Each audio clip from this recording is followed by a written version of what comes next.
students, welcome to Hindi course. Let us begin व्याकरण lesson number 3।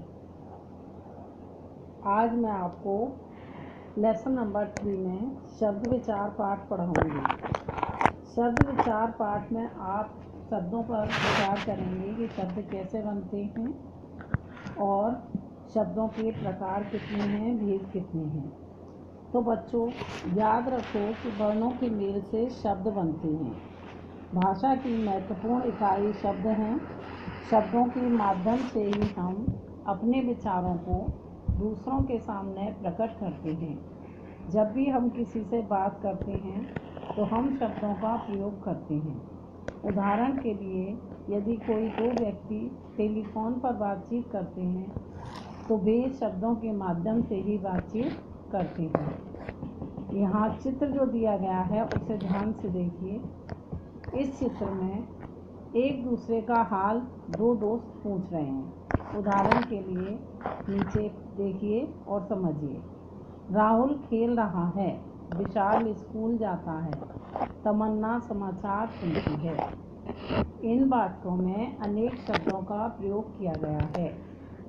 जो शब्द विभिन्न वर्णों के मेल से बने हैं, इसी प्रकार दूरदर्शन पर समाचार वाचिका ने कहा, अगले 24 घंटों में देश में वर्षा होने की संभावना है। इस वाक्य में भी अनेक शब्दों का प्रयोग किया गया है, जिनकी सहायता से समाचार वाचिका ने ये समाचार जनता तक पहुंचाया है।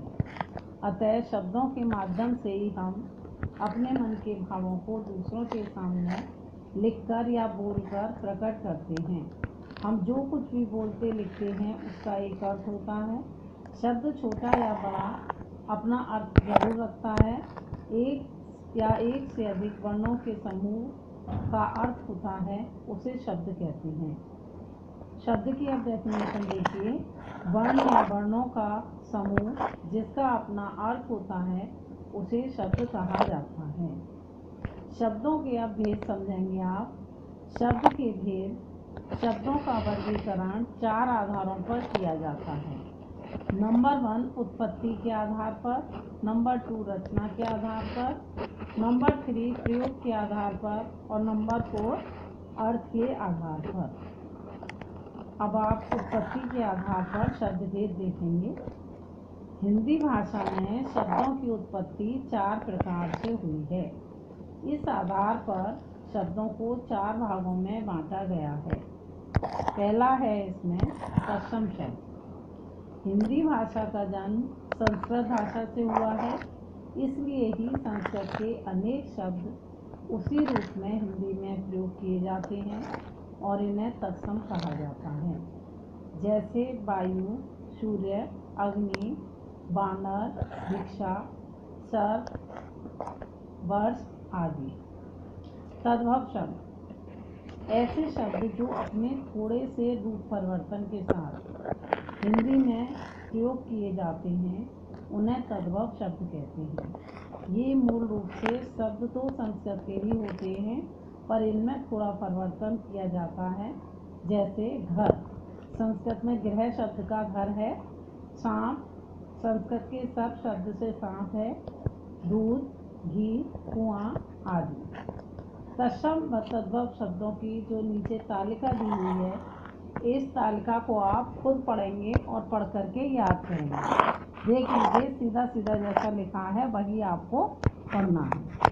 अब आप देखेंगे नंबर 3 देशज शब्द। वे शब्द जो सदियों से जनजीवन को साधारण बोलचाल के साथ जुड़े हुए हैं, इसी कारण वे हिंदी भाषा के साथ जुड़ गए हैं, इसलिए इन शब्दों को देशज शब्द कहा जाता है। देशज शब्द हिंदी में अन्य किसी भी भाषा में नहीं लिए जाते हैं। इसमें देखिए कुछ देशज शब्द हैं नीचे। थैला, गाड़ी, झुग्गी, खिड़की, घोंसला, पेट, खटखटाना, तटपट, झाड़ू, फावड़ा, लोटा, चिड़िया, डिबिया, कपड़ा आदि। अब आप देखेंगे विदेशी शब्द। हमारा देश लंबी गुलामी के कारण विदेशी सरकार के अधीन रहा, जिसके कारण कई विदेशी भाषाओं के शब्दों ने हिंदी में अपना स्थान बना लिया है। अतः हिंदी में अनेक विदेशी भाषाओं के शब्द आ गए हैं और ये भी अपने मूल रूप में हिंदी में प्रयोग होते हैं। जो विदेशी भाषा के शब्द हैं उन शब्दों को हम विदेशी शब्द कहते हैं। विदेशी शब्दों की भी नीचे तालिका दी हुई है, जिनमें अंग्रेजी, अरबी, फारसी और तुर्की के शब्द हैं। इन शब्दों को बच्चे अपने आप पढ़िए आप सब, और पढ़ करके आप इसे खुद याद करेंगे। अब देखेंगे दूसरी भेद शब्दों का। रचना के आधार पर शब्द भेद। रचना या बनावट के आधार पर शब्द 3 प्रकार के होते हैं: रूढ़ शब्द, यौगिक शब्द और योग रूढ़ शब्द। रूढ़ शब्द वे शब्द हैं जो किसी व्यक्ति, स्थान, वस्तु, भाव और प्राणी के लिए परंपरा से चले आ रहे हैं, वे शब्द रूढ़ शब्द कहलाते हैं।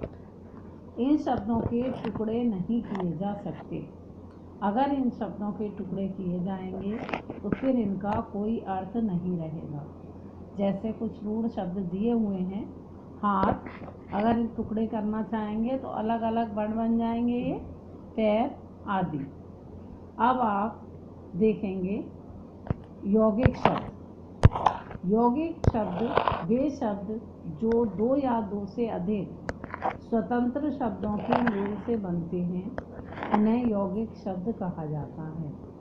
जैसे रसोई, घर। ये रसोई और घर 2 अलग अलग शब्द थे।